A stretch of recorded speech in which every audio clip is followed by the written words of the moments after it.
Assalamualaikum warahmatullahi wabarakatuh.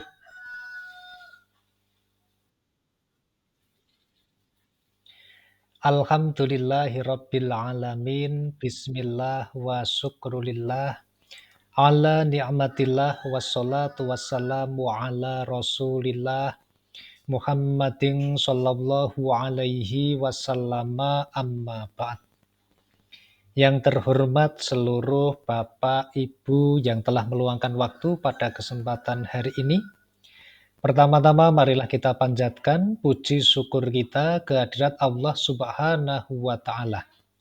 Yang mana pada kesempatan hari ini kita telah diberikan nikmat dan juga rahmat oleh Allah Subhanahu wa taala sehingga pada kesempatan hari ini kita masih bisa mendapatkan kebahagiaan tanpa ada halangan suatu apapun. Oleh karena itu mari Bapak Ibu yang dimuliakan oleh Allah Subhanahu wa taala, mari kita awali kegiatan ini dengan membaca basmalah bersama-sama. Bismillahirrahmanirrahim. Baik Bapak Ibu yang dimuliakan Allah, pada kesempatan yang mulia ini perkenankan Bapak Ibu, perkenalkan nama saya adalah Ali Akbar Nafis. Ngoten nggih. Saya berada di SMP Negeri 41 Atap Salaman yang lokasinya ada di gunung di daerah sini, di daerah Gunung Menoreh begitu ya Bapak Ibu.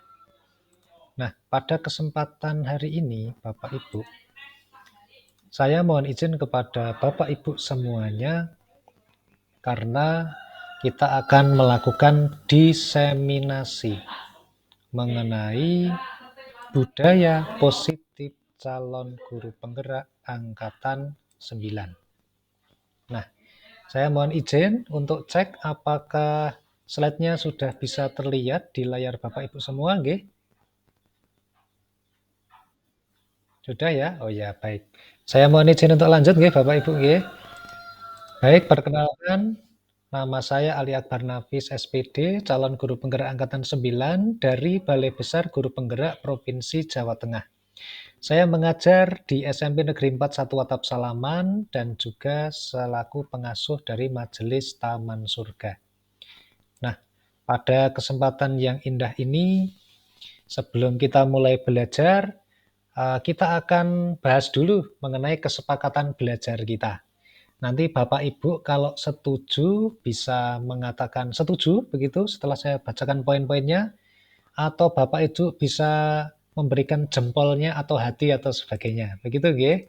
Yang pertama, seluruh peserta memiliki kesempatan untuk berpendapat. Bagaimana Bapak Ibu? Oh ya, sudah setuju ini ya. Kemudian yang kedua, berpikiran terbuka dan saling menghormati. Apakah Bapak Ibu setuju? Oh, luar biasa ya Allah. Nggih. Kemudian yang ketiga adalah selama mengikuti sesi, perasaannya harus senang, gembira, dan bahagia. Bagaimana Bapak Ibu semuanya? Oke, baik semuanya setuju ya untuk bahagia ya. Baik, kalau begitu sebelum kita lanjut, kita supaya semangat hari ini Bapak Ibu, supaya fresh kita nyanyi. Nyanyi Garuda Pancasila, hafal Bapak Ibu?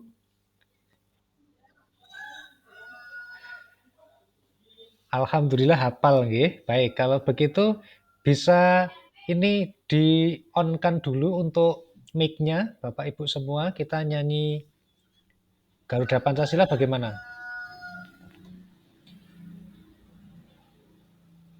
Oh ya, baik kalau begitu nggih. Kita nyanyikan dari sini ya, dibantu oleh Bapak Ibu semuanya. Garuda Pancasila, akulah pendukungmu. Patriot proklamasi, sedia berkorban untukmu. Pancasila dasar negara, rakyat adil makmur sentosa, pribadi bangsaku. Ayo maju, maju, ayo maju, maju, ayo maju, maju. Luar biasa Bapak Ibu, hebat semuanya. Kita berikan aplaus untuk Bapak Ibu yang luar biasa. Nah, baik, pada kesempatan ini kita akan melakukan eksplorasi konsep Bapak Ibu. Monggo silahkan dari Bu Vivo ya. Ini Bu Vivo namanya ya. Bisa tolong dibacakan untuk kegiatan kita yang akan kita pelajari di eksplorasi konsep ini. Monggo Ibu Vivo.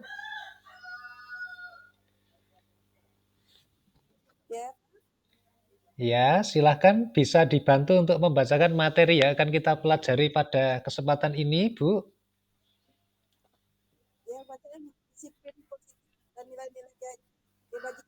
Iya, betul sekali. Bisa dibaca dari disiplin sampai dengan restitusi.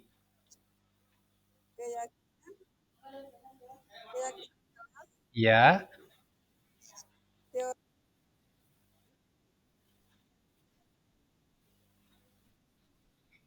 wah ya, betul sekali, Bu. Berikutnya, ya,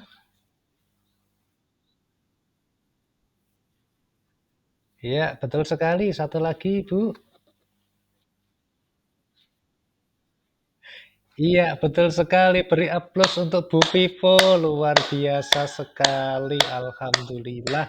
Hebat sekali hari ini ya, semuanya yang ada di sini. Nah, Bapak Ibu yang mudah-mudahan selalu bahagia, pada kesempatan ini kami ingin mengajak kepada Bapak Ibu guru semua dan juga Bapak Ibu yang luar biasa di sana untuk mengenal apa itu disiplin positif dan juga nilai-nilai kebajikan. Nah, yuk Bapak Ibu, sekarang sebelum kita lanjut, mari kita ingat-ingat kepada kita sendiri, mari kita tanyakan kepada diri kita sendiri. Yuk, selama ini Bapak Ibu, bagaimana kita berperilaku? Mengapa kita melakukan segala sesuatu Bapak Ibu? Apakah kita itu melakukan sesuatu karena adanya dorongan dari lingkungan atau ada dorongan dari yang lain? Nah, tuh Bapak Ibu, coba kira-kira Bapak Ibu, ketika kita itu melakukan sesuatu, itu karena kita menghindari rasa sakit atau ketidaknyamanan atau kepada yang lain. Nah, tentu saja pertanyaan-pertanyaan ini sangat menarik ya Bapak Ibu ya. Oleh karena itu mari Bapak Ibu semuanya. Sekarang adakah dari Bapak Ibu yang ingin menyampaikan alasan ataupun menyampaikan kabar? Kira-kira Bapak Ibu ini melakukan suatu tindakan, melakukan sesuatu. Itu kenapa Bapak Ibu? Silahkan yang mau berpendapat boleh mengacungkan tangan. Raise hand atau mungkin Bapak Ibu di sini bisa mengacungkan jempol. Oh iya, ini Bu Desi ya, mau menyampaikan pendapatnya ya Bu Desi ya. Bu Desiana. Oh ya, baiklah kalau begitu. Sambil kita lanjutkan nggih, Bapak Ibu nggih. Baik. Bapak Ibu yang dimuliakan oleh Allah, pada kesempatan ini kita juga melihat bahwa seseorang yang memiliki disiplin itu berarti mereka bisa bertanggung jawab terhadap apa yang dilakukannya karena mereka mendasarkan tindakan mereka pada nilai-nilai kebajikan universal. Di dalam hal ini, Ki Hajar Dewantoro menyatakan bahwa sebagai pendidik, tujuan kita adalah menciptakan anak-anak yang memiliki disiplin diri sehingga mereka bisa berperilaku dengan mengacu pada nilai-nilai kebajikan universal dan memiliki motivasi intrinsik bukan ekstrinsik. Artinya gini Bapak Ibu, motivasi yang kita gunakan itu benar-benar dari dalam, bukan motivasi yang dari luar. Nah, di dalam kurikulum Merdeka, salah satu nilai yang kita terapkan di dalam pembelajaran kita adalah nilai profil pelajar Pancasila. Bapak Ibu, untuk nilai dari profil pelajar Pancasila ada berapa? Siapa yang ingin menyampaikan ini?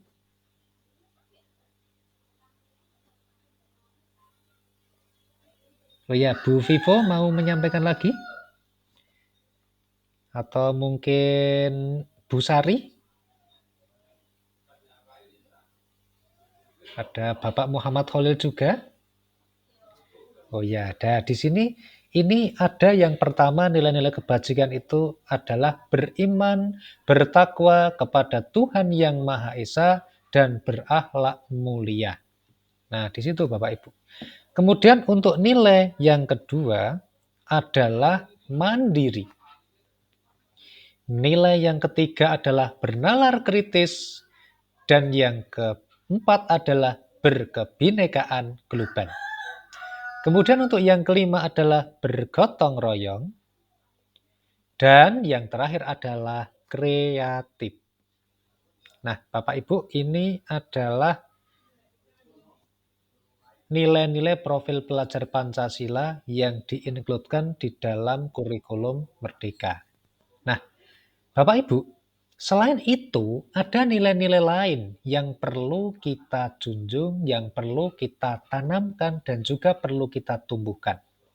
Beberapa di antaranya adalah toleransi, rasa hormat, integritas, mandiri, menghargai, antusias, empati, keingintahuan, kreativitas, kerjasama, percaya diri, dan juga komitmen. Nah, Bapak Ibu semuanya pasti sudah mengerti ini. Kemudian untuk berikutnya, Bapak Ibu, di dalam teori motivasi, hukuman, penghargaan, dan restitusi itu ternyata ada pemahaman yang lain. Sekarang kita akan melihat dulu yang pertama, penjelasan mengenai hukuman. Hukuman itu adalah sesuatu yang sifatnya tidak terencana atau tiba-tiba. Jadi anak atau murid tidak tahu apa yang akan terjadi dan juga tidak dilibatkan. Hukuman ini bersifat satu arah Bapak Ibu. Bisa jadi dari pihak guru yang memberikan atau dari orang tua yang memberikan. Dan murid atau anak hanya menerima satu hukuman tanpa melalui suatu kesepakatan atau pengarahan dari pihak guru dan orang tua, baik sebelum atau sesudahnya. Jadi hukuman yang diberikan ini biasanya Bapak Ibu berupa hukuman fisik maupun psikis. Murid-murid atau anak ini disakiti oleh suatu perbuatan atau dengan kata-kata. Contoh hukuman fisik Bapak Ibu. Misalnya disuruh lari keliling lapangan sebanyak 20 kali. Itu hukuman fisik. Kesalahannya misalnya adalah tidak mengerjakan PR. Tetapi anak diminta untuk push up sebanyak 100 kali. Atau bisa jadi hukuman itu berupa kata-kata. Ada anak yang ketika dia diminta maju ke depan, dia tidak mau. Kemudian orang tua atau orang lain ini mengatakannya dengan kata-kata yang tidak baik. Mohon maaf ya, dasar kamu titik ABCD seperti itu. Itu adalah hukuman. Ataupun yang lain sebagainya. Nah, Bapak Ibu yang dimuliakan oleh Allah, yang semoga rezekinya selalu lancar dan di akhir bulan ini selalu ada kejutan rezeki yang datang. Lalu bagaimana sekarang dengan yang namanya konsekuensi? Disiplin dalam bentuk konsekuensi itu sudah terencana atau sudah disepakati. Sebelum diberlakukan kepada anak, ternyata hal tersebut sudah dibahas dan murid juga sudah menyetujui bersama guru atau orang tua. Jadi kalau konsepnya di rumah ada kesepakatan antara orang tua dan anak. Kalau konsepnya di sekolah berarti ada kesepakatan antara guru dan juga siswa. Nah, pada umumnya Bapak Ibu, yang namanya konsekuensi ini dibuat oleh pihak sekolah dan murid. Atau kalau di rumah artinya orang tua yang membuat, kemudian anak diberitahu. Dan diberikan konsekuensi mengenai apa yang diterima bila ada pelanggaran. Nah, pada konsekuensi, murid ini tetap dibuat nyaman untuk jangka waktu yang pendek. Begitu ya Bapak Ibu, nggih? Nah, mari kita lanjutkan berikutnya. Sebelum pada slide berikutnya, mari kita baca basmalah bersama-sama. Bismillahirrohmanirrohim. Nah, ini Bapak Ibu yang dimuliakan Allah, yang saya doakan semoga hari ini mendapatkan rezeki nomplok Bapak Ibu karena telah meluangkan waktu di sini, nggih. Amin Allahumma amin. Restitusi. Apa itu restitusi? Restitusi itu bukan untuk menebus kesalahan, namun untuk belajar dari kesalahan. Kemudian restitusi itu konsepnya adalah memperbaiki hubungan. Nah, ini di sini saya mau cek dulu peserta meet kita ada orang-orang yang hebat, salah satunya ada Pak Fendi Purnama. Halo Pak Fendi Purnama, bisa mendengar suara saya? Barangkali bisa open mic dulu Pak Fendi. Oh iya. Alhamdulillah, Bapak luar biasa sekali. Bisa perkenalan dulu sebelumnya Pak Fendi?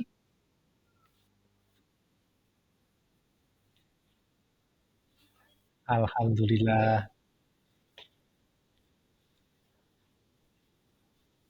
alhamdulillah.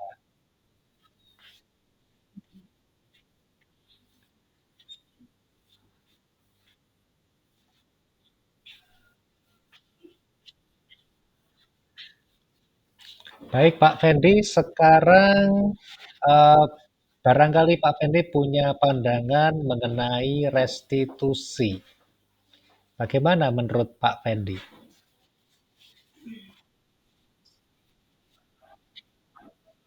Iya.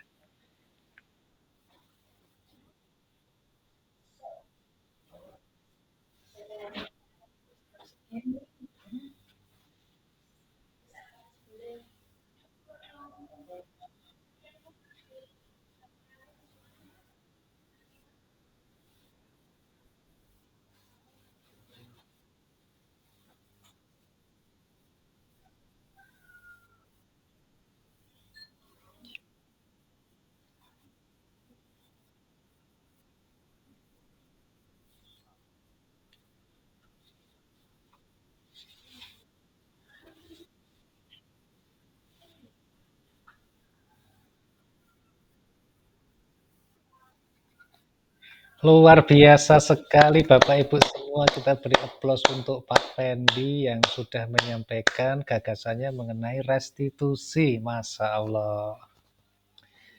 Ya Pak Fendi luar biasa, membuat saya tambah bersemangat dan insya Allah Bapak Ibu guru semua dan juga Bapak Ibu semuanya profesinya apa saja yang bergabung di Zoom ini, semoga dilancarkan rezekinya, berkah hidupnya, dan mujur nasibnya. Amin ya Rabbal Alamin. Baik Bapak Ibu, saya mohon izin untuk melanjutkan, Bapak Ibu ya. Restitusi itu adalah menuntun untuk melihat ke dalam diri. Restitusi mencari kebutuhan dasar yang mendasari tindakan manusia. Dan restitusi itu adalah cara yang paling baik. Karena restitusi ini fokus kepada karakter Bapak Ibu, bukan kepada tindakan. Jadi restitusi itu menguatkan dan fokus kepada solusi. Karena dengan restitusi ini kita bisa mengembalikan seorang anak yang telah berbuat salah atau memiliki identitas gagal ini supaya dia menemukan identitas positifnya.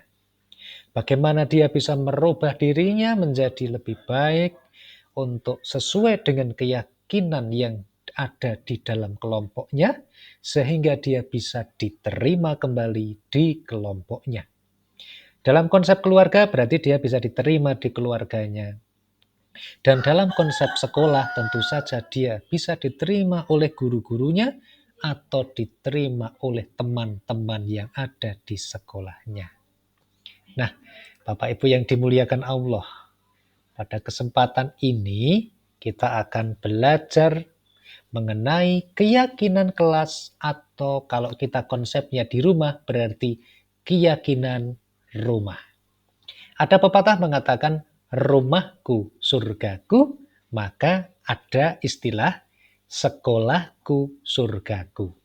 Nah, Bapak Ibu yang dimuliakan Allah, pada kesempatan ini kita akan melihat bagaimana langkah-langkah untuk membuat keyakinan kelas atau keyakinan di dalam keluarga kita. Nah, Bapak Ibu yang dimuliakan Allah, yang semoga senantiasa panjang umur, sehat walafiat, dan semua keperluannya, doa-doanya diijabah oleh Allah Subhanahu wa Ta'ala. Amin ya Rabbal 'Alamin. Kalau kita sedang praktek di kelas ya Bapak Ibu, tentu saja akan berbeda ketika kita praktek di rumah. Tetapi konsep yang kita miliki itu sama. Jadi ketika konsep ini kita dapatkan, maka keyakinan ini bisa kita terapkan di kelas, bisa kita terapkan di rumah, bisa kita terapkan di kelompok atau komunitas-komunitas kita sendiri. Misalnya kita punya komunitas pecinta alam, punya komunitas misalnya penulis, atau komunitas yang lain. Nah, bagaimana cara kita membuat keyakinan kelas ini? Maka tahapannya akan saya sampaikan pada kesempatan hari ini ya Bapak Ibu, mohon izinnya.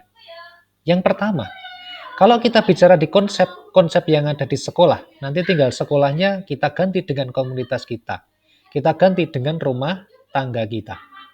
Yaitu yang pertama adalah mempersilahkan warga sekolah atau murid-murid di sekolah atau kelas untuk bercurah pendapat tentang peraturan yang perlu disepakati di sekolah atau kelas.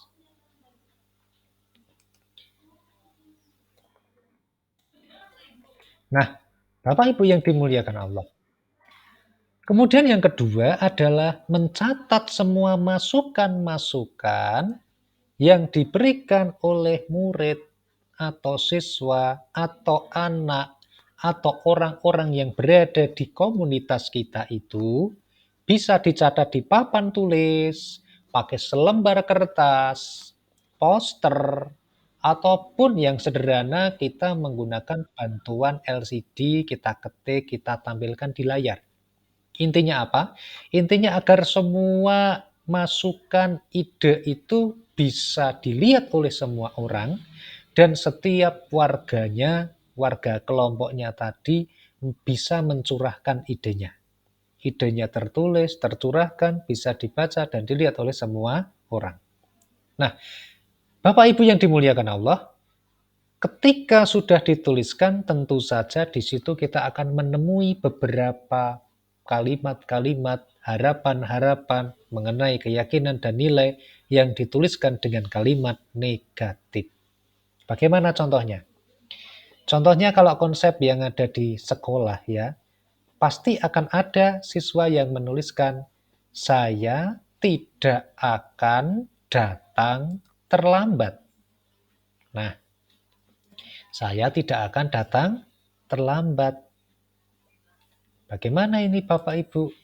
Nah, kalau begitu, kalimat-kalimat yang negatif seperti ini kita luruskan, kita modifikasi menjadi kalimat yang positif. Bagaimana kalimat yang positif itu Bapak Ibu? Maka kalimatnya yang saya tidak datang terlambat, kita ganti menjadi saya datang tepat waktu. Atau saya datang sebelum bel dibunyikan. Atau saya datang sebelum waktu masuk sekolah. Artinya kalimat-kalimat negatif itu dirubah menjadi kalimat positif. Nah, kenapa hal ini disampaikan seperti ini? Seperti yang kita ketahui di dalam teori hipnoterapi, teori hipnosis, dan teori motivasi berbasis NLP atau Neuro Linguistic Programming, pikiran kita itu setiap hari, setiap saat akan banyak yang masuk. Dan seorang anak khususnya, ataupun bisa jadi orang dewasa juga masih, ketika dia masuk ke pikiran bawah sadarnya, maka kalimat negatif itu tidak akan terbaca. Jadi yang lebih efektif adalah menggunakan kalimat aktif. Ketika kita memberikan sugesti pada diri kita, saya tidak menyerah, saya tidak menyerah, akan menjadi lebih powerful ketika kita ganti menjadi saya selalu semangat, saya akan mencoba terus dan lagi. Ternyata powernya beda. Karena motivasinya bukan motivasi karena takut. Bukan motivasi karena dikejar-kejar. Bukan karena takut menyerahnya. Tetapi kita mencoba memunculkan motivasi intrinsik. Yaitu motivasi yang berasal dari dalam diri sendiri. Nah, di situ Bapak Ibu. Ketika kalimat-kalimat negatif itu, misalnya ini salah satu contoh ya Bapak Ibu ya, jangan berlari di kelas ketika pelajaran sedang dilaksanakan. Maka kalimat positifnya adalah bagaimana? Bisa diganti dengan, tadi kan jangan berlari, begitu ya. Kalau di konteks contoh ini adalah, berjalanlah di kelas. Tapi kalau dalam konsep sedang kegiatan pembelajaran, misalnya sedang menggunakan model problem based learning atau cooperative learning yang memang ada kegiatan anak-anak itu berkeliling, berkelompok, tour the point dan sebagainya, maka ketika itu anak disampaikan untuk berjalan dengan hati-hati, berjalan dengan tenang ataupun sebagainya. Nah, Bapak Ibu yang dimuliakan oleh Allah Subhanahu wa taala, pada kesempatan berikutnya, setelah kita mengganti kalimat negatif itu menjadi positif, kita diminta untuk meninjau kembali semua kalimat-kalimat dan impian-impian, harapan-harapan dari semua peserta. Kalau kita menemukan hal-hal yang sama, maka kita tarik menjadi satu. Misalnya, tidak mengerjakan PR sudah diganti menjadi mengerjakan PR, kemudian mengerjakan tugas, berangkat tepat waktu, dan sebagainya. Maka itu disatukan menjadi satu, itu ditarik, itu ada sebuah keyakinan yang baru, yaitu adalah misalnya disiplin dan tanggung jawab. Tidak menyontek atau ketika kalimat positifnya udah diganti menjadi mengerjakan soal sesuai dengan kemampuannya tanpa mencontek gitu kan, sudah diganti mengerjakan dengan jujur. Nah, yang kata-kata seperti itu, maka ketika ditanya kepada Bu Guru menjawab dengan sebenarnya, itu kan bisa dikumpulin menjadi satu, itu nilainya adalah jujur. Nah, kalau sudah kita ambil poin-poinnya, ini nilai jujur, ini tanggung jawab, ini disiplin, yang ini sebagainya. Nah, Bapak Ibu yang dimuliakan Allah, ketika kita sudah menggabung-gabungkan, barulah setelah itu keyakinan ini kemudian kita rumuskan kembali, kemudian kita bisa menempelkannya, boleh di dinding, boleh kalau pakai LCD kita tayangkan di layar, boleh kita tulis bersama di papan tulis. Nah, yang terakhir adalah di situ ada yang namanya deklarasi. Deklarasi itu bagaimana? Salah satu cara yang paling mudah adalah semua peserta, semua warga kelasnya diminta untuk tanda tangan, mendeklarasikan keyakinan kelasnya. Kalau sudah, kemudian hasil itu silakan dipasang di tempat yang besar atau tempat yang mudah dilihat sebagai identitas dari kelas tersebut. Nah, Bapak Ibu yang dimuliakan oleh Allah Subhanahu wa taala, pada kesempatan yang mulia ini, di sini kita akan melihat mengenai contoh-contoh dari keyakinan kelas ini, Bapak Ibu ya. Nah, di sini ternyata ada contohnya setiap anggota kelas perlu belajar, setiap anggota kelas perlu senang, setiap anggota kelas perlu melakukan tugas, setiap anggota kelas perlu saling menghargai, dan setiap anggota kelas perlu merasa aman. Dan dari sini ini diambil ada nilai-nilai yang diambil, yaitu adalah hormat. Kami meyakini bahwa sangat penting untuk menghormati semua orang dan barang milik orang lain. Keyakinan yang lainnya adalah bekerja. Kami meyakini bahwa sangat penting untuk mengerjakan segala pekerjaan atau mengikuti kegiatan yang telah ditugaskan. Atau keyakinan yang berikutnya adalah diterima dan dimiliki. Kami meyakini bahwa sangat penting untuk merasa diterima pada suatu kelompok dan saling peduli satu sama lainnya. Nah, Bapak Ibu yang keren-keren, yang hebat-hebat, luar biasa, yang hari ini semoga dibukakan pintu hatinya oleh Allah Ta'ala, sehingga semua hajat Bapak Ibu semuanya, baik hajat dunia maupun hajat akhirat, semoga diberikan kemudahan. Yuk Bapak Ibu, kita masuk kepada materi yang berikutnya, yaitu kebutuhan dasar manusia dan dunia berkualitas. Baik, tapi sebelum kita masuk di sini ya, kira-kira ada nggak ini dari Bapak Ibu guru yang ingin menyampaikan pantun di sini? Ayo, siapa ini? Bu Rizka, Bu Endang, mau menyampaikan pantun ataupun gagasan ataupun hal yang lain, monggo silakan Bapak Ibu. Atau ini Bu Desi atau Pak Hadi barangkali mau menyampaikan sesuatu di sini?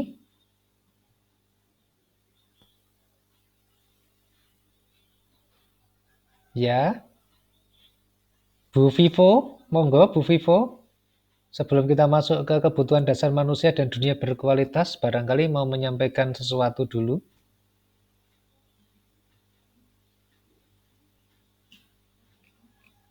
Oh ya, baik. Luar biasa, Bapak Ibu semua. Kita lanjutkan ya. Nah, sekarang kita akan melihat nih Bapak Ibu sesuatu yang paling menarik Bapak Ibu. Kenapa menarik? Karena di sini kita akan melihat ada 5 kebutuhan dasar manusia. Nah, disadari atau tidak, diyakini atau tidak, Bapak Ibu merasa atau tidak, maka 5 poin ini perlu Bapak Ibu baca. Seperti pertanyaan tadi yang saya sampaikan Bapak Ibu, ketika kita melakukan sesuatu, misalnya nih, saya melakukan sesuatu. Sesuatunya apa? Saya berdagang Bapak Ibu. Saya melakukan dagang.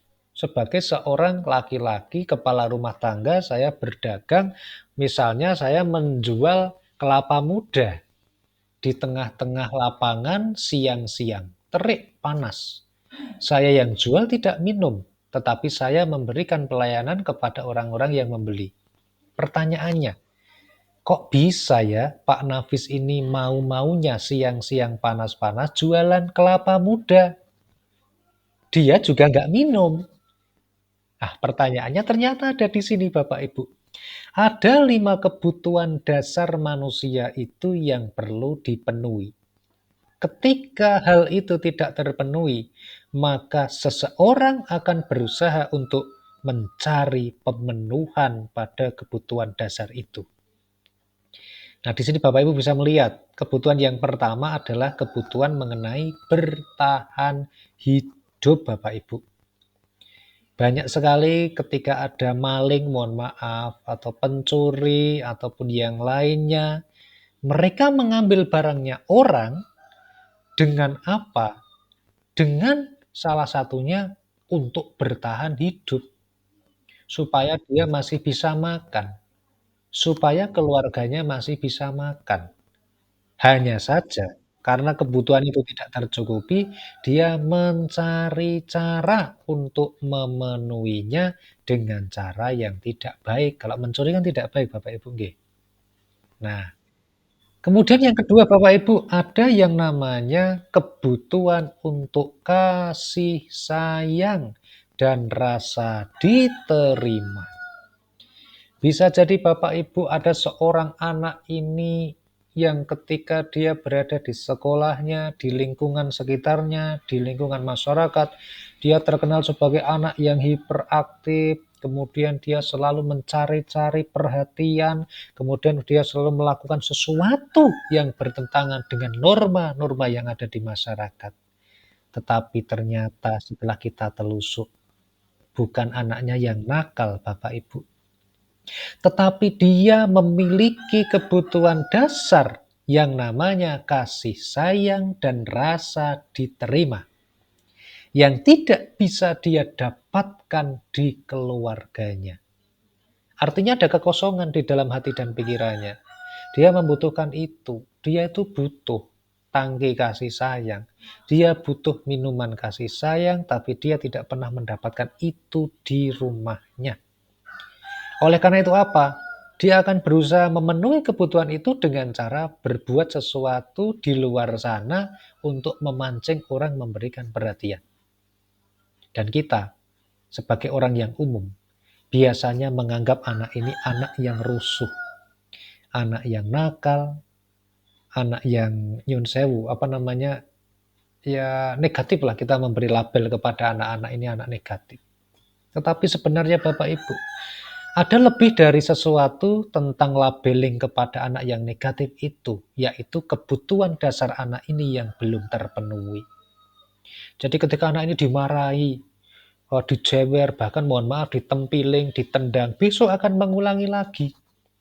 Kenapa Bapak Ibu? Ternyata karena kebutuhan dasarnya mengenai kasih sayang ini belum dia dapatkan Bapak Ibu. Nah, di sini pentingnya kita mempelajari 5 kebutuhan dasar manusia. Nah, ini tadi kita udah bicara tentang bertahan hidup, kasih sayang dan rasa diterima. Sekarang kita akan berada di sebelahnya Bapak Ibu. Di situ apa? Iya, betul sekali, yaitu penguasaan.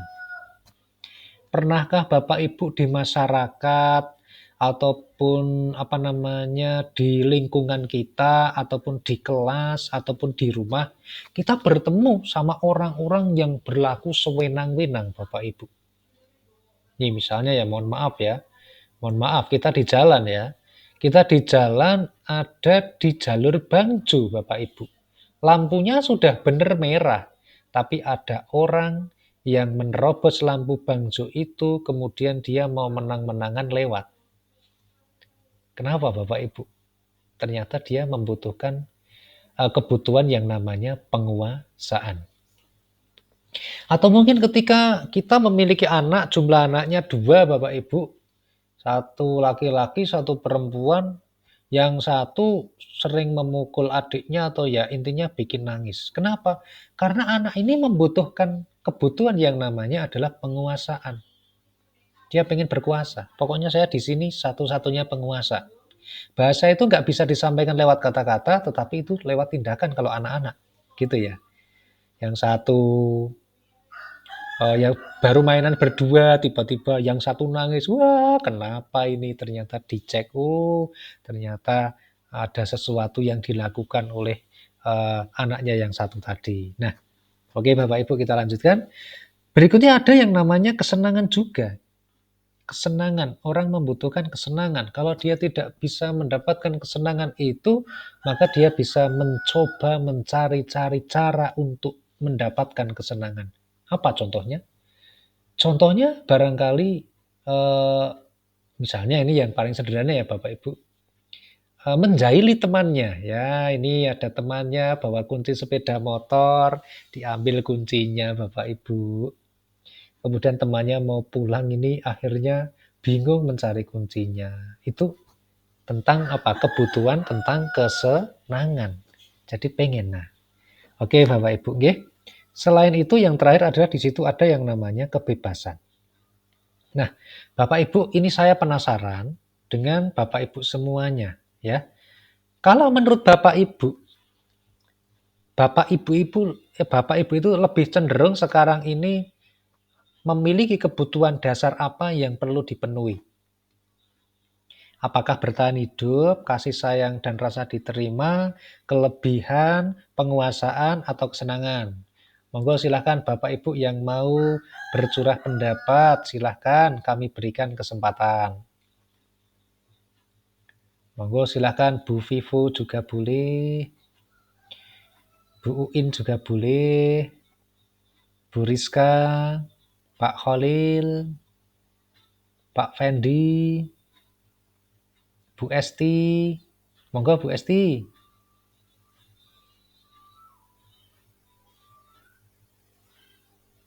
Ya, Bu Esti.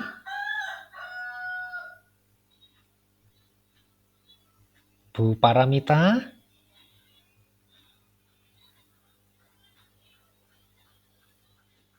Bu Desi, Bu Desi. Oh ya, silahkan. Bagaimana menurut menurut Ibu ini ya, setelah kita membahas 5 kebutuhan dasar manusia tadi. Yang pertama ada kebutuhan bertahan hidup, yang kedua kebutuhan kasih sayang dan rasa diterima, yang ketiga ada kebutuhan tentang penguasaan, kebutuhan tentang kesenangan, dan juga kebebasan. Menurut Ibu, bagaimana dengan kebutuhan dasar Ibu saat ini? Barangkali bisa di-share di sini, Bu.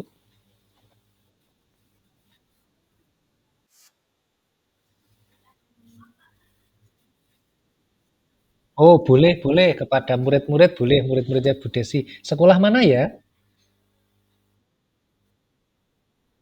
Oh ya, silahkan Ibu. Monggo.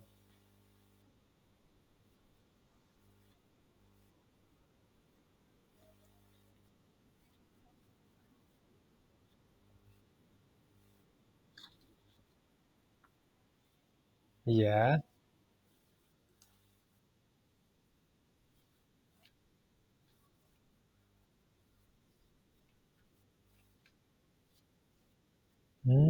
Iya, iya, iya.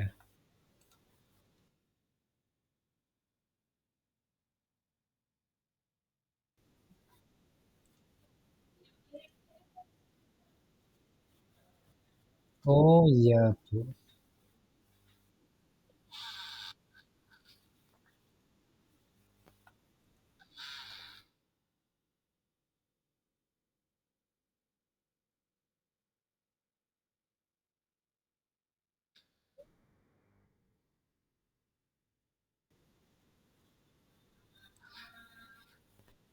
Oh iya, nggih. Terima kasih sekali Ibu yang sudah sharing informasi kepada kami. Semoga bermanfaat. Amin ya robbal alamin. Baik, Bapak Ibu, kalau begitu mari kita lanjutkan Bapak Ibu ya.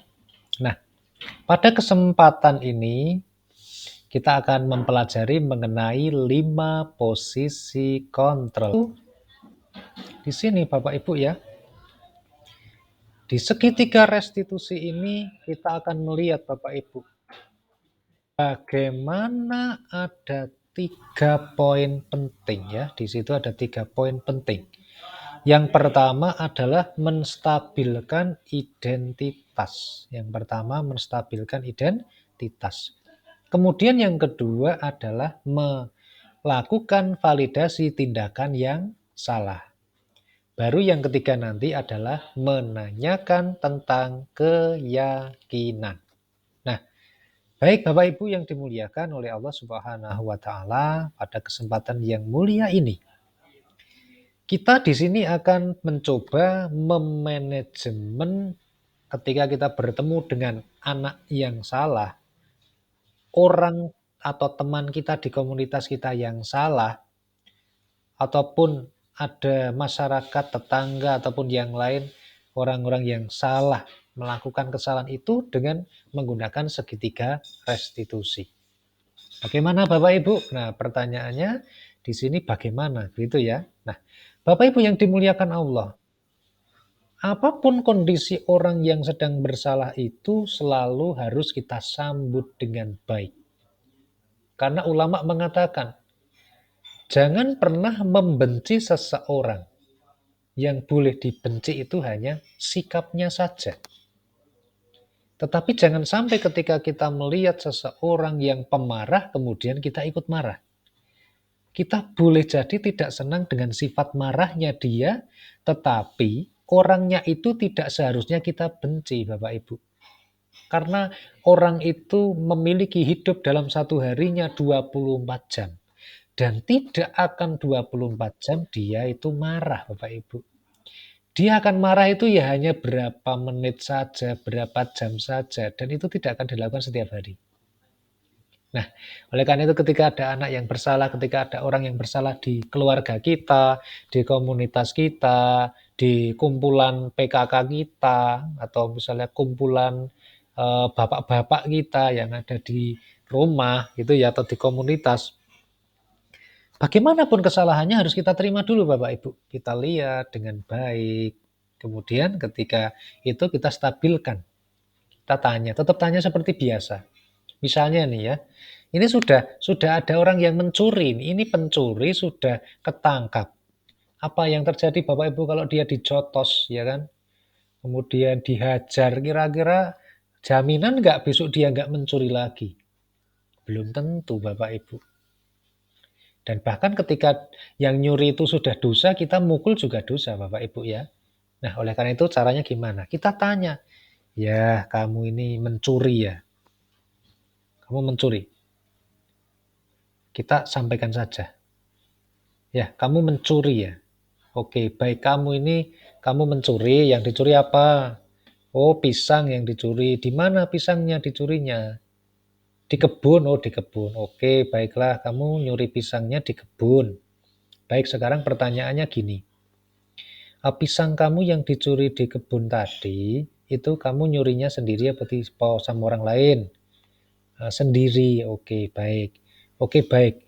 Kamu mencuri ya, tapi kamu ini bukan satu-satunya orang yang pernah mencuri. Dan kamu tidak akan selamanya mencuri. Karena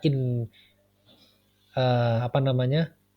Al insanu mahalul khata' wan nisyan. Artinya bagaimana? Setiap orang itu pernah melakukan kesalahan. Setiap orang itu pasti bisa berbuat salah. Nah, dan kamu juga diberikan kesempatan oleh Allah Ta'ala untuk tobat.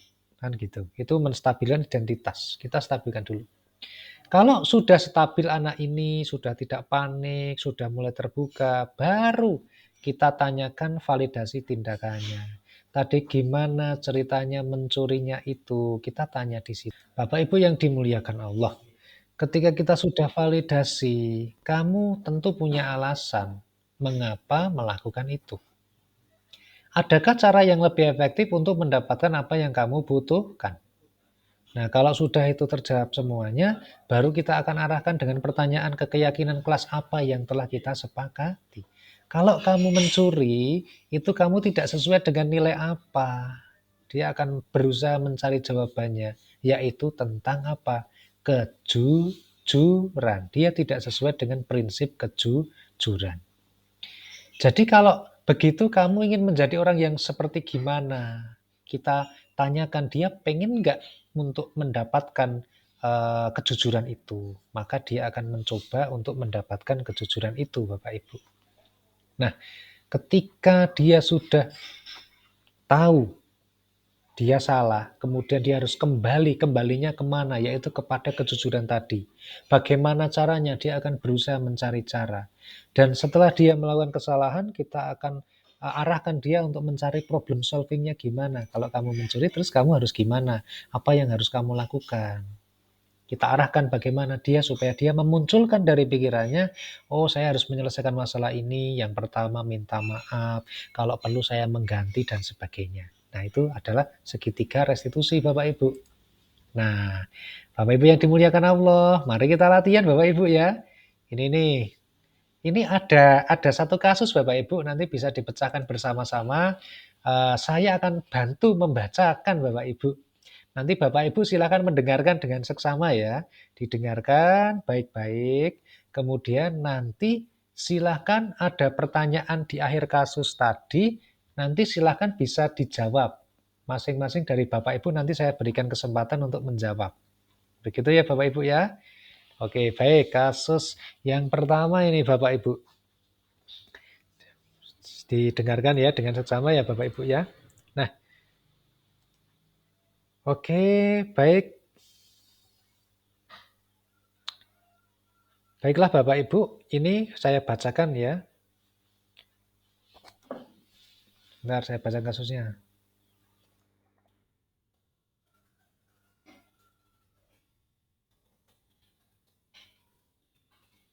Nah, ini Bapak Ibu. Kasus yang pertama. Sabrina. Jadi Sabrina itu nama anak ya Bapak Ibu. Sabrina hari itu bangun terlambat. Jadi Sabrinanya bangunnya terlambat. Dan terburu-buru sampai di sekolah. Dia akhirnya sampai di gerbang sekolah. Tapi baru menyadari kalau tidak menggunakan sepatu hitam. Seperti tertera di peraturan sekolah. Di depan pintu kelas, Bapak Lukman memperhatikan sepatu Sabrina yang berwarna coklat. Jadi ini Pak Lukman itu guru itu ya. Sabrina terburu-buru, bangunnya terlambat, sampai di sekolah telat, kemudian sepatunya gimana? Sepatunya nggak pakai sepatu yang ditetapkan di sekolah, yaitu sepatu hitam. Nah, Pak Lukan memperhatikan sepatu Sabrina yang berwarna coklat, dan Sabrina berusaha menjelaskan bahwa dia terburu-buru dan salah mengenakan sepatu.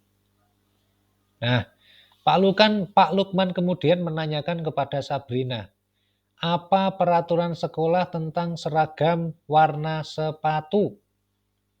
Sabrina menjawab, sudah mengetahui sepatu harus berwarna hitam, namun terburu-buru dan salah mengenakan sepatu. Selain tidak mungkin kembali pulang karena rumahnya cukup jauh. Gimana tanggapan Pak Lukman? Pak Lukmannya tetap bersikeras pada peraturan yang berlaku dan mengatakan, ya sudah, kamu sudah melanggar peraturan sekolah. Kamu salah, sudah terlambat, salah pula warna sepatunya. Segera buka sepatumu kalau tidak bisa mengenakan warna sepatu sesuai peraturan. Suruh buka sepatu artinya suruh nyokor ini Bapak Ibu ya. Sabrina meminta maaf dan memohon kembali kepada Pak Lukman agar tetap dapat mengenakan sepatunya dan berjanji tidak akan mengulang kesalahannya. Namun Pak Lukman tidak mau tahu. Dia berkata, tidak, kamu telah melanggar peraturan sekolah. Kamu tidak sanggup ambil sepatu di rumah. Kalau tidak sanggup ambil sepatu di rumah atau diantarkan sepatu ke sekolah, ya sudah, kamu tidak bersepatu saja seharian di sekolah. Sekarang copot sepatumu dan silakan belajar tanpa sepatu seharian. Sabrina pun dengan berat hati mencopot sepatunya dan memberikannya kepada Pak Lukman. Seharian dia tidak berani keliling sekolah karena malu dan lebih banyak berdiam diri di kelas karena tidak memakai sepatu. Oke Bapak Ibu, ini kisahnya sudah dipahami ya Bapak Ibu ya. Sabrina telat, bangunnya kesiangan. Sudah telat, dia sepatunya nggak pakai sepatu hitam sesuai peraturan sekolah. Kemudian dia ketemulah sama Pak Lukman tadi, gurunya tadi. Dia dimarahi ya Bapak ya, Bapak Ibu ya. Nah, nih, ini kata-katanya Pak Lukman ya. Ya sudah, kamu sudah melanggar peraturan sekolah. Kamu salah, sudah terlambat, salah pula warna sepatunya. Segera buka sepatumu kalau tidak bisa mengenakan warna sepatu sesuai peraturan. Jadi ini Sabrina dihukum seharian itu nggak pakai sepatu. Oke Bapak Ibu, yang hebat-hebat luar biasa. Semoga senantiasa baik hati ya. Rezekinya banyak, nasibnya bejo, putra-putrinya jadi anak yang solih-solihah. Oke, baik Bapak Ibu.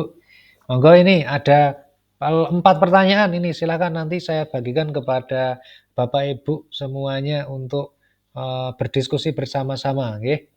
Yang pertama saya bacakan dulu soalnya. Dalam kasus di atas, sikap posisi apakah yang diambil oleh Bapak Lukman? Jadi nanti dipilih apakah sebagai seorang penghukum, apakah sebagai pembuat rasa bersalah, sebagai seorang teman, sebagai manajer, atau sebagai seorang pengawas gitu ya. Jelaskan dan apa indikatornya.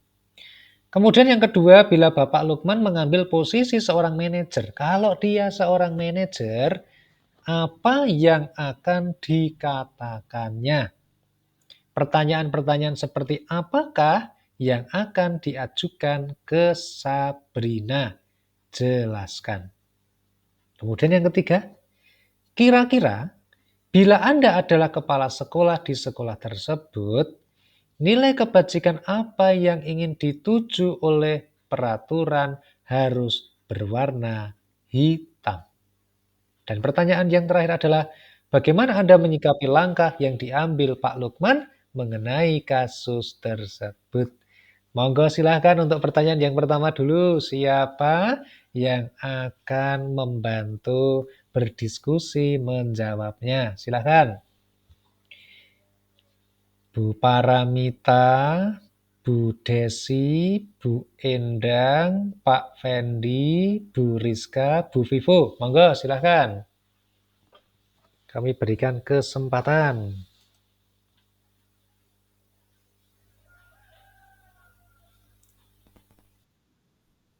Oh ya, boleh Bu Endang. Silakan bisa perkenalan diri, Bu. Namanya siapa, dari sekolah mana, kemudian kepala sekolah dari SMP mana. Monggo, Bu.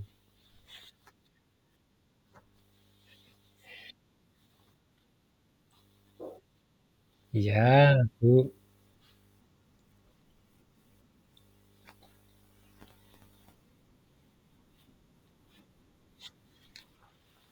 Iya, boleh, Bu. Monggo, silahkan.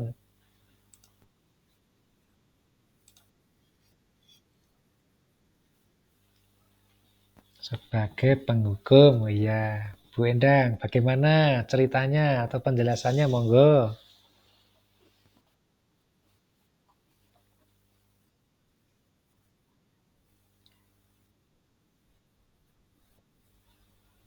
Oh iya, iya, iya. Nggih. Kemudian bagaimana, Bu, berikutnya?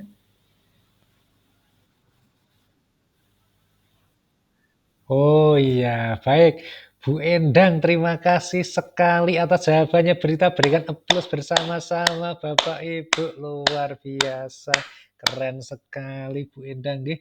Luar biasa, luar biasa. Nggih, ini pertanyaan pertama sudah dijawab, yaitu sebagai posisinya sebagai penghukum. Bapak Ibu bagaimana? Ada yang punya pendapat lain atau sama?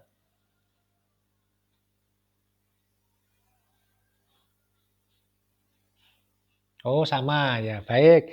Kalau begitu sekarang ini pertanyaan nomor 2 Bapak Ibu ya. Nah, sudah mendekati ini ya.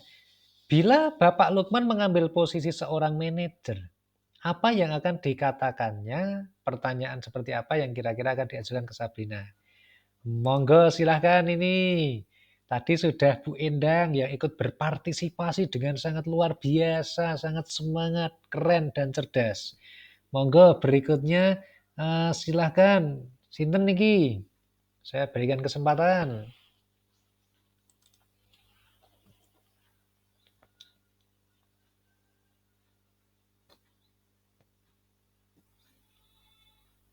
Sepertinya ini gimana kalau Pak Fendi dulu?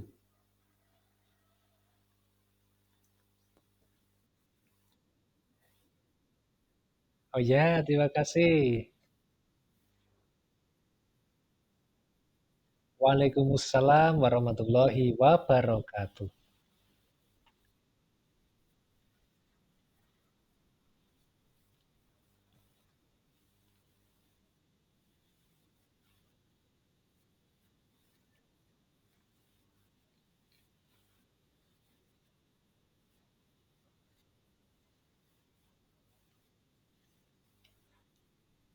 Sabrina, ya.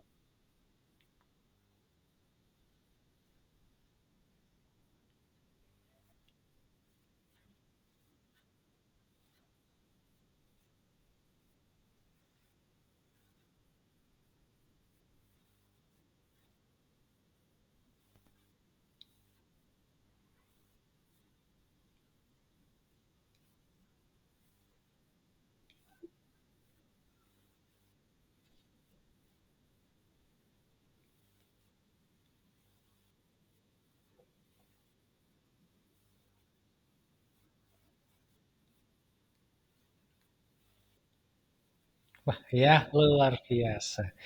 Luar biasa sekali Pak Fendi yang telah memberikan jawabannya dengan luar biasa, sama hebatnya seperti Bu Endang tadi, tepuk tangan untuk Pak Fendi.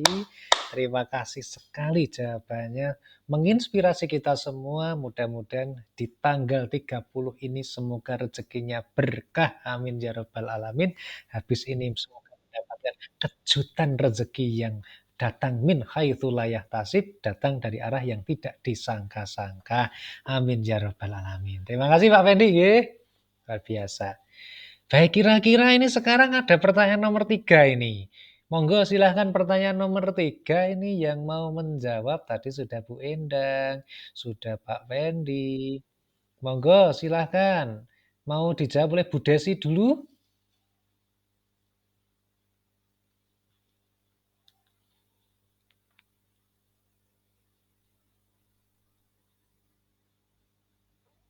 Bu Desi, apakah sudah mendengar?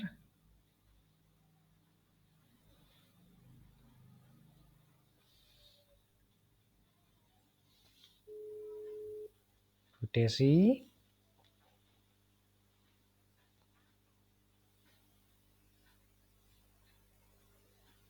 Atau barangkali kepada monggo Bu Vivo dulu.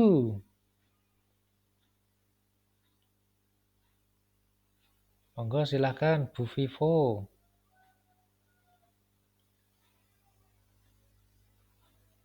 Bu Rizka, Bu Rizka,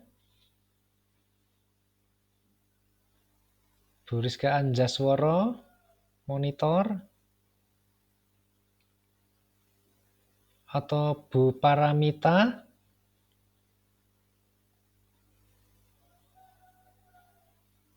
Oh, kalau tidak ini bisa bisa dijawab lagi sekalian sama Pak Fendi ini. Monggo Pak Fendi. Ya, siap. Langsung 3 dan 4 sekalian. Ya,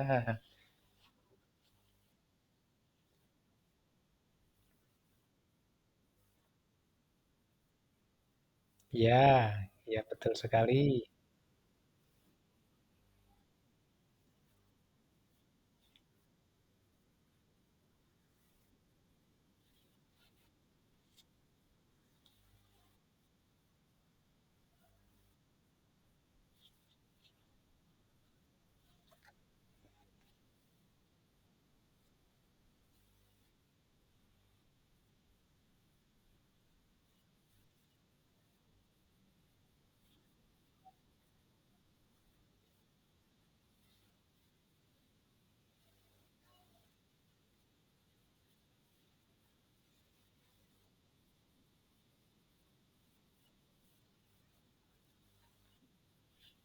Ya luar biasa.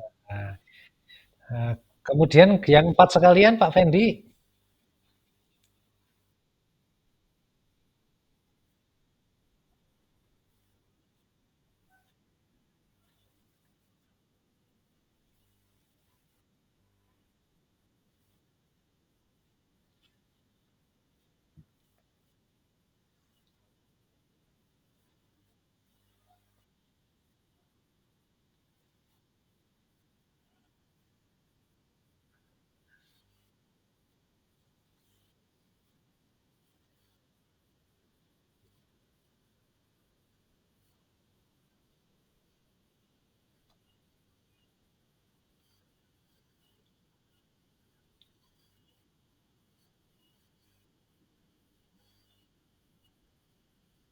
wah luar biasa sekali. Luar biasa. Amin, kita berikan aplaus yang luar biasa. Bapak Ibu semua hebat-hebat. Nah, baik ini kita sudah sampai di penghujung acara Bapak Ibu ya. Oleh karena itu langsung kita lakukan refleksi ya, refleksi pembelajaran pada kesempatan hari ini.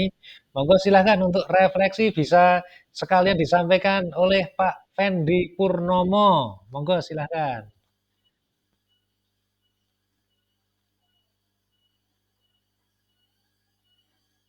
Pak Fendi, halo, monitor.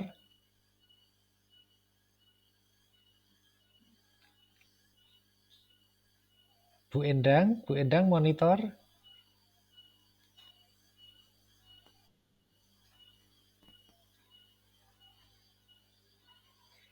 Oke, Bu Desi, Bu Desi. Oh, Bu Endang ya, silahkan Bu Endang. Bu Endang, monggo untuk refleksi pembelajaran hari ini, monggo silahkan.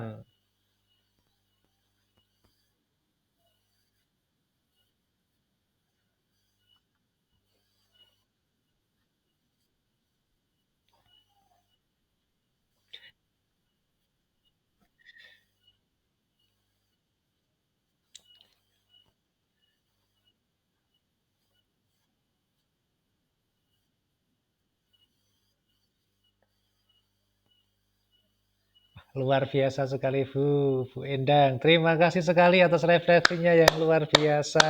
Terima kasih kepada Bu Endang yang sudah meluangkan waktunya beserta keluarga. Oke, sekarang Bu Desi apakah mendengar? Bu Desi? Ya.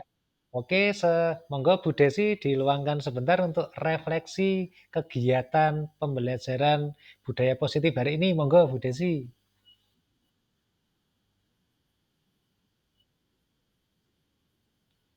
Ya, boleh.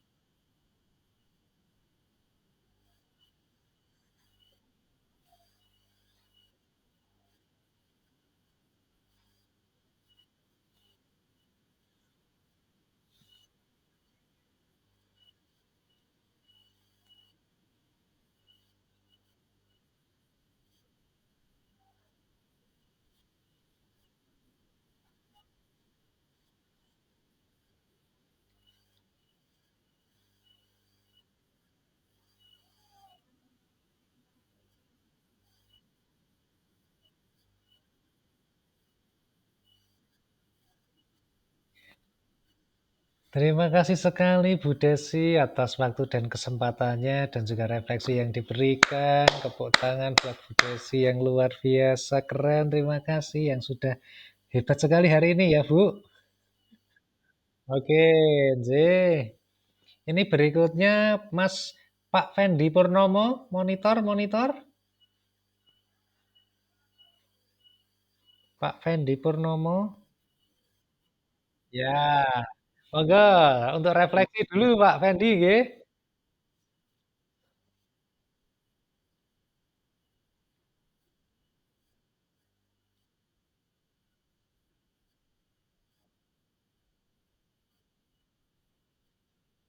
Nggih.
Terima kasih sekali Pak Fendi yang luar biasa telah memberikan refleksi pada pembelajaran hari ini. Mudah-mudahan nanti ya Pak Fendi ya.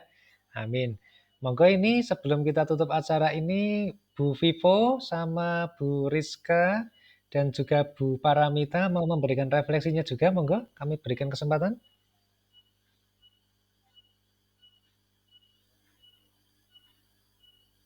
Oke, baik nggih, sepertinya sudah nggih. Kalau begitu Bapak Ibu, sebelum kita tutup kegiatan hari ini, saya berterima kasih sekali atas partisipasi dari Bapak Ibu semua.